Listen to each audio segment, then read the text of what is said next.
Happy Friday, everybody. We've had a couple of itty-bitty showers showing up on radar. You're going to watch them right there.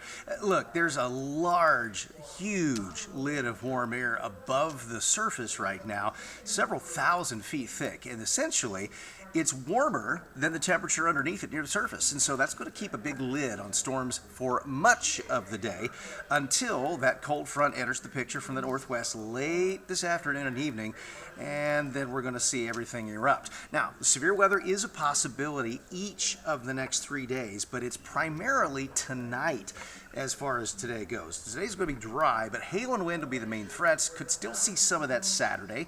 And then Sunday, I've included all hazards because I think low pressure will be moving into the northwest. There will be better directional shear, in other words, turning of the wind with height, but it's not going to be as strong. So I would not rule out at least a small tornado threat Sunday.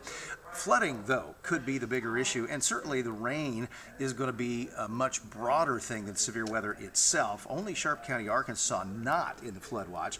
That begins this evening. So above that big lid I talked about, well, there's some unstable air building later today. There might be a few showers that develop in that, and then by evening, as lift begins to increase, a couple of storms in there, and then it really takes off overnight. Now, we may see some hail and wind in these again because unstable air will be increasing ahead of these, even in the overnight hours.